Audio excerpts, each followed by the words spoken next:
그러니까 우리가 지금 AI 데이터 센터 내부 구조에도 보면 그러니까 배터리에 대해서 뭐 어떤 것들이 뭐 채택이 될 거냐 뭐 이런 이야기들이 좀 있어요. 근데 여기에 대해서 지금 뭐 배터리 채택 비중 그러니까 뭐 ESS, UPS, BBU 저는 사실 이게 어떤 건지 정확하게 좀 잘 모르겠거든요. 이 부분을 한번 이사님께서 좀 우리 구독자분들에게 쉽게 좀 설명을 해주실 수 있을까요? 그러니까 크게 두 갈래죠. 첫 번째는 이제 ESS고요. 네. 그러니까 배터리 베스죠. ESS. 두 번째는 이제 BBU라고 하는 백업 그 유닛인데 기본적으로 우리가 전력이 있는 그 시설에는 UPS라는 정전이 났을 때 그 필요한 납축 전지가 주로 예전에는 많이 있었죠. 근데 이제 이런 부분들이 그 데이터 센터는 굉장히 빠른 그 전원이 켜지고 그 줄어들고 이렇게 속도가 있어야 되기 때문에 납축 전지로는 사실은 좀 어려운 그런 상황이거든요. 그래서 요즘 특히 우리 그 배터리 관련 업체들 보면 이 BBU와 관련된 수요가 굉장히 많이 늘고 있어요. 이 BBU가 주로 이제 원통형 배터리로 많이 이제 나오고도 있는데 그게 이제 납축 전지를 우리의 NCA나 NCM의 원통형 배터리가 대체하는 거예요. 그래서 이거 관련된 수요가 이제 굉장히 크게 늘고 있다 이렇게 보시면 되고 그 다음에 이제 우리가 흔히 아는 ESS죠. 이 ESS는 사실은 가스 발전만으로 데이터 센터를 돌리게 되면 네. ESS는 필요가 없을 수가 있겠죠. 그러나 이제 지금 미국의 주요 발전원, 미국 신규 발전 설비의 거의 90%가 태양광 풍력이에요. 특히 태양광이 뭐 압도적으로 많고요. 1년에 한 50에서 60기가 정도가 설치가 되고 있고 반면에 가스는 1년에 몇 기가 설치가 안 되거든요. 한 4, 5기가 이 정도 설치가 돼요. 풍력이 한 10기가 정도 설치가 되고요. 그러니까 당연히 태양광 위주로 전원을 갖다가 구성할 수밖에 없겠죠. 데이터 센터를 건설하는 사람들 입장에서도. 그러면 당연히 이제 ESS가 따라 붙을 수밖에 없는 거죠. 그러니까 그런 상황이고 특히 ESS도 과거에는 이게 이제 한 2시간용 이런 저장 장치에서 지금은 4시간, 6시간용까지 확 늘어나고 있어요. 그만큼 이제 이 크기 자체가 ESS의 전압이나 크기 자체도 많이 커지고 있는 상황이기 때문에 ESS에 납품되는 배터리들이 굉장히 대용량화되고 있죠. 그래서 이제 수요가 배터리에 관련된 셀이나 부품이나 소재를 만드는 업체들 입장에서는 이게 수요가 ESS 쪽이 늘어나는 것이 전기차의 대당 용량이 늘어나는 것보다 훨씬 더 빨라요. 그러다 보니까 그 미치는 영향이 크죠. 네. 그러니까 여기서 저는 그러니까 뭐라 그래야 될까요? 가장 원초적인 좀 궁금증이 하나 생기는데 보통 ESS 에너지 저장 장치에 우리가 에너지가 들어가게 되면 그걸 보관할 수 있는 시간이라는 게 있는 건가요? 그거는 안에 들어가 있는 여러 가지 이제 그 장치들에 따라서 바뀌게 되죠. 네. 알겠습니다. 일단 뭐 최근에 또 보면 데이터 센터용 배터리 수주가 실질적으로 지금 일어나고 있는 구간이라고 보면 되는 거죠. 그러니까 그 ESS의 수요가 대부분 다 전부 다 이제 풍력 태양광에 네. 대부분 또 태양광이 많아요. 태양광이 많기 때문에 그러니까 미국의 발전 캐파의 거의 60, 70%가 태양광으로 구성이 되고 있는데 그러면 사실은 그 부분이 상당 부분이 다 ESS 저기 데이터 센터로 가는 거죠. 그러니까 그 자료는 CEPA라는 협회가 있어요. 네. 그러니까 투자자분들도 그러니까 데이터를 좀 보셔야 되니까 그 세바가 어떤 단체냐 하면 예전에 트럼프 1기 때 세워진 그 기업들의 연합체예요. 연합체인데 이 연합체는 빅텍들부터 시작해서 미국의 주요 산업에 있는 상위 업체들까지 다 들어가 있어요. 그러니까 이 업체들이 왜 만들었냐 그러면 자기들이 에너지를 구매하는 것에 있어서 자기 그 목소리를 좀 내고 싶은 거죠. 근데 이제 그때만 하더라도 데이터 센터가 별로 없었기 때문에 그때는 사실은 우리가 그린 에너지를 사고 싶다. 왜냐하면 이제 단가가 이미 그때 더 싸져 있었으니까요. 그런 이제 단체인데 지금은 AI 데이터 센터 전력 수요가 워낙 늘어나고 있기 때문에 이 친구들이 얼마나 그 전력을 샀는지를 집계하는 것 자체가 우리한테는 굉장히 중요한 인디케이션이거든요. 근데 그걸 보시면 이 미국의 대표 기업들, 빅테크를 통한 대표 기업들이 그 연간 구매하는 전력의 그 구매 규모가 굉장히 크게 늘고 있고요. 그 전력 구매의 거의 70% 이상이 태양광이에요.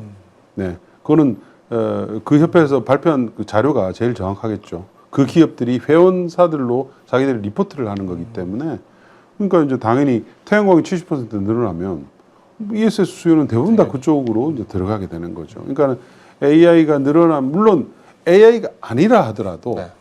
사실은 미국의 전력 수요는 대부분 다 태양광으로 오래 전부터 이제 그렇게 진행되고 있었던 상황이기 때문에 AI가 없다 하더라도 ESS 수요는 늘어요. 그래서 그게 이제 가속화시킨 거지 AI 때문에 태양광과 ESS가 된다 이건 아니라는 거죠. 네.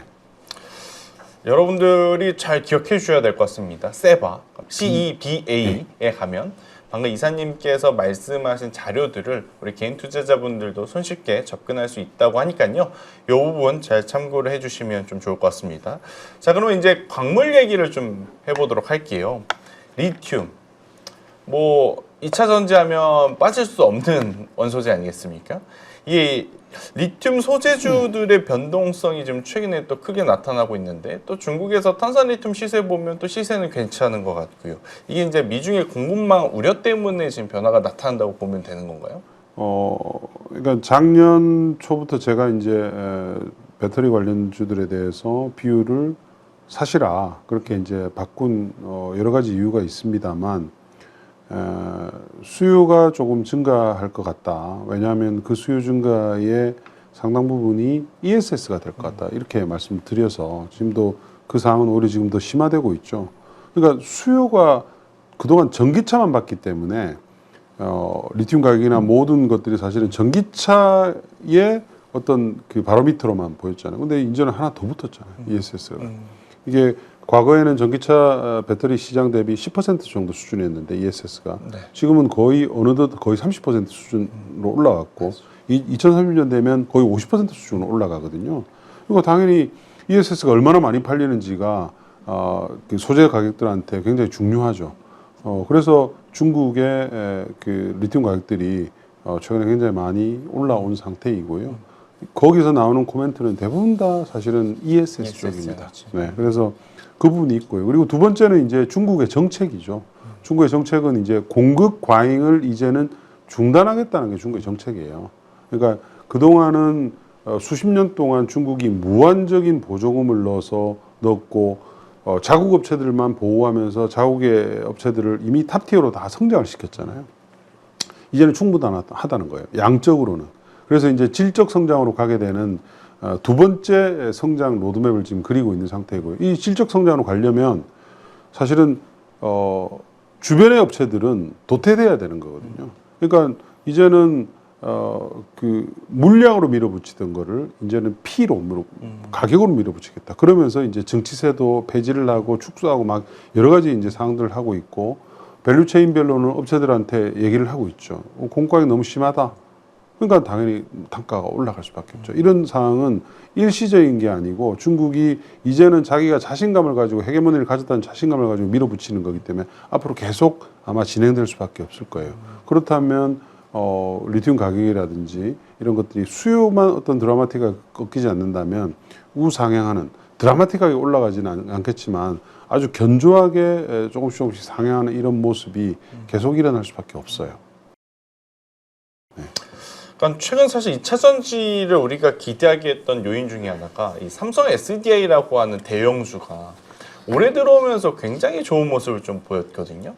또 뭐 하이니켈 NCM 각형 배터리 그리고 중국산 LF 배터리 항상 우리가 뭐 비교를 하게 되면 이 두 배터리의 어떤 스펙, 장단점을 많이 비교를 했는데 프리미엄 시장에서는 어느 쪽이 지금 훨씬 더 유리하다고 보고 계신 거예요, 이사님께서는? 그러니까 NCM과 LFP를 비교를 했을 때. 그거는 이제는 의미는 없어요. 그러니까 작년, 그러니까 한 3년 전에 K 배터리가 이제 막 그 난리칠 때 주가 네. 난리칠 때 제가 이제 중국의 LFP 때문에 되게 어려움을 겪을 것이다. 그러면서 이제 그 의견들을 많이 꺾었었잖아요. 네. 그러니까 그때 이제 우리 투자자들이 무슨 소리야? 뭐 이 전기차 시장에 그 중고가 이상의 차들은 다 3원계로 갈 거고 LFP는 뭐 아닐 것이야. 이제 이런 얘기. 그러면서 이제 K 배터리는 뭐 계속 갈 것이고 중국의 LFP는 뭐 아주 제한적일 것이야 그랬잖아요. 근데 지금은 LFP가 전체 배터리 시장에서 보면 80%예요. 그러니까 의미가 없어요. 그런 얘기를 하는 것 자체가 의미가 없고 삼성 SDI의 주가가 이제 좀 탁월하게 좋았던 이슈는 ESS 때문이죠. 여기도. 결국은 원래 삼성 SDI가 ESS를 전 세계에서 가장 잘하던 업체였고요. 한 5, 6년 전만 하더라도. 그리고 각형이잖아요. 네. ESS가 전부 각형 플랫폼이기 때문에 우리나라 셀 업체 중에서는 각형을 계속 해왔던 거는 SDI 하나밖에 없지 않습니까? 그러다 보니까 지금 이 거대한 ESS 시대의 시작에 SDI가 가장 큰 수혜를 볼 것이다. 물론 뭐 LG도 하고 SK도 하고 각형에 당연히 들어오겠죠. ESS를 해야 되니까.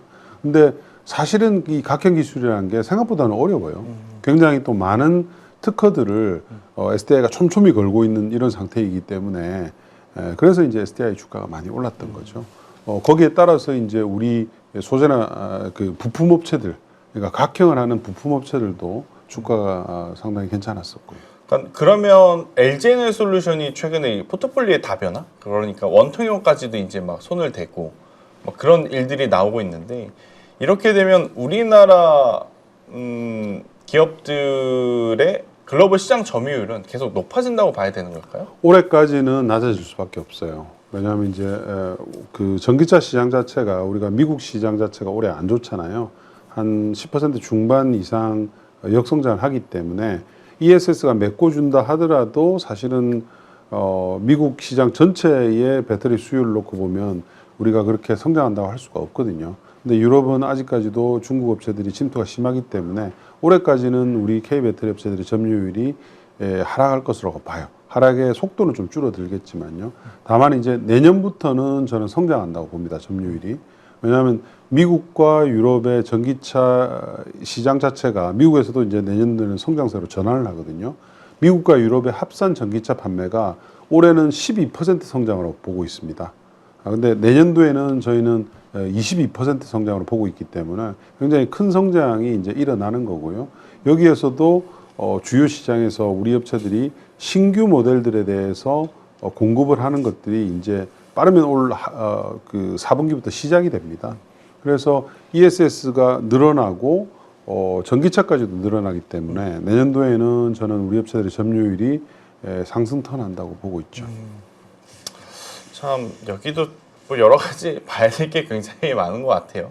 그러면 이제 마지막으로 에코프로 그룹주에 대한 이야기를 좀 해볼게요. 지금 뭐 삼성 SDI도 그렇고 LG에너지솔루션도 그렇고 이쪽은 ESS 에너지 모멘텀이 강력하게 붙었다고 하면 에코프로도 그 영향은 조금은 받을 수 있지 않을까 또 생각을 하는데 이 기업만의 어떤 우리가 체크 포인트라고 하면 어떤 것이 있을까요? 에코프로나 에코프로 BM은 사실은 ESS 스토리는 그렇게 강하지는 못해요. 왜냐하면 이제 양극재를 LFP 양극재를 해야 되잖아요. 근데 아직 이 회사가 그것에 대해서 이제 투자를 본격적으로 하지 않고 있기 때문에 그것에 대한 이제 그 수혜는 좀 그렇게 높지는 않은데 데이터 센터가 늘어나면서 생기는 BBU, BBU는 이제 사실은 이 삼원계 쪽으로 주로 이제 양극재가 나가기 때문에 거기에 대한 혜택은 있고요.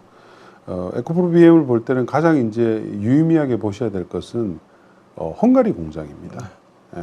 유럽이 이제 어쨌든 중국에 대해서 계속 장벽을 높이고 있고 유럽 영내에서 현지 생산한 소재를 사용하도록 지금 정책들이 그렇게 가고 있는 상황인데 한국 업체들 중에서는 어쨌든 유일하게 헝가리에다 공장을 완공한 회사가 이제 에코프로 BM이거든요.